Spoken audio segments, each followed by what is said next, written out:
क्या कोई सोच सकता है कि सुबह उठकर ब्रश करना किसी की मौत का कारण बन सकता है? जासूसी की दुनिया में बंदूकें तो आम बात है, लेकिन इजरायल की खुफिया एजेंसी मोसाद ने एक बार मौत का ऐसा सामान तैयार किया है जो शिकार के बाथरूम तक जा पहुंचा। 1970 का दशक, एक नाम जिससे पूरी दुनिया कांपती थी। वहीद हदीद है, popular front for the liberation of Palestine external operations का कमांडर था। वह कोई साधारण अपराधी नहीं, बल्कि बेरूत का एक पढ़ा लिखा डॉक्टर था जिसे हाईजैकिंग का उस्ताद कहा जाता था। ऑपरेशन थंडरबोल्ट इसमें वादी हदीद का सीधा हाथ था, क्योंकि वह इस पूरी घटना का मास्टरमाइंड या मुख्य साजिश करता था। 27 जून 1976 को एयर फ्रांस की फ्लाइट 139 तेल अवीव से पेरिस जा रही थी को एथेंस ग्रीस में हाईजैक कर लिया गया। हाईजैकर्स विमान को युगांडर के एंटेबे एयरपोर्ट ले गए। वहां का तानाशाह ईदी अमीन आतंकवादियों का समर्थन कर रहा था। हाईजैकर्स ने 100 से अधिक इजरायली और यहूदी यात्रियों को अलग करके बंधक बना लिया और बाकी लोगों को छोड़ दिया। उन्होंने धमकी दी कि अगर उनके साथी जेलों से नहीं छोड़े गए तो वे बंधकों को मारना शुरू कर देंगे।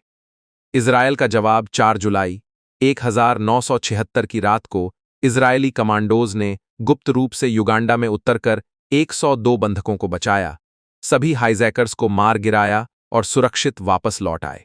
इस मिशन में इजरायल के मौजूदा पीएम बेंजामिन नेतन्याहू के बड़े भाई योनातन नेतन्याहू मारे गए थे। 1976 में एयर फ्रांस की फ्लाइट का अपहरण और फिर इजरायल का ऑपरेशन थंडरबोल्ट इजरायल के प्रधानमंत्री मेनाकेम बेगिन का सीधा आदेश था, हदाद को खत्म करो, लेकिन दुनिया को पता नहीं चलना चाहिए कि यह हमने किया है। हदीद इजरायल की पहुंच से दूर इराक की राजधानी बगदाद में था। वह फोन पर बात नहीं करता था, अनजान लोगों से नहीं मिलता था और उसकी सुरक्षा का घेरा इतना कड़ा था कि परिंदा भी पर नहीं मार सकता था। मोसाद की लिस्ट में पहले यासिर अराफात का नाम था, लेकिन अराफात अब एक ग्लोबल नेता बन चुके थे।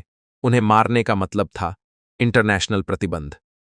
इसलिए अरफात का नाम काटकर वहीद हदीद को नंबर 1 टारगेट बनाया गया। मोसाद ने हदीद के इनर सर्कल में सेंध लगाई। उन्होंने एक ऐसे फलस्तीनी को तैयार किया जो हदीद का बेहद वफादार था। उसका कोड नेम रखा गया सैंडविच। तेल अवीव के पास एक सुनसान जगह पर इजरायल की जैविक अनुसंधान संस्थान है।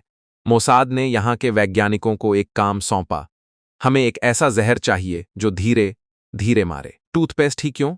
मोसाद ने हदीद की रोजाना की आदतों का अध्ययन किया और उन्हें पता चला कि हदीद अपनी सेहत और दांतों की सफाई को लेकर बहुत सजग था। वह एक खास ब्रांड का टूथपेस्ट इस्तेमाल करता था। वैज्ञानिकों ने ऐसा टॉक्सिन बनाया जो मसूड़े की झिल्ली यानी कि मेम्ब्रेन के जरिए शरीर में दाखिल होता था। यह खून में मिलकर धीरे धीरे लिम्फेटिक सिस्टम और इम्यून सिस्टम को नष्ट कर देता था। 10 जनवरी 1978 जासूस सैंडविच ने बगदाद हदीद के बाथरूम में पुराने टूथपेस्ट की जगह जहरीला पेस्ट रख दिया। हदीद ने ब्रश किया और मौत उसके खून में दाखिल हो गई। धीमी मौत। अगले कुछ हफ्तों में हद्दाद का वजन गिर गया। उसे भयानक दर्द रहने लगा। इराकी डॉक्टर हैरान थे। यासिर अराफात को लगा कि शायद हद्दाद को कैंसर है। उसे फानन में ईस्ट बर्लिन जर्मनी के चैरिटे हॉस्पिटल भेजा गया। ताज्जुब की बात यह है कि हदीद अपना वही सामान और वही टूथपेस्ट लेकर बर्लिन गया था। वह अस्पताल में भी रोज खुद को जहर दे रहा था। 29 मार्च 1978 को उसने तड़प कर दम तोड़ दिया। Autopsy report. डॉक्टरों ने रिपोर्ट में लिखा, मौत का कारण अज्ञात है, लेकिन शरीर के अंगों ने काम करना बंद कर दिया था। हदीद की मौत के साथ ही फिलिस्तीनी आतंकवाद का सबसे बड़ा दिमाग खत्म हो गया। 5 साल बाद इजराइल ने दबे शब्दों में इस मिशन को कबूला। यह कहानी हमें बताती है कि सुरक्षा सिर्फ बंदूकों से नहीं होती। आपकी रोजाना की छोटी सी लापरवाही भी दुश्मन का हथियार बन सकती है।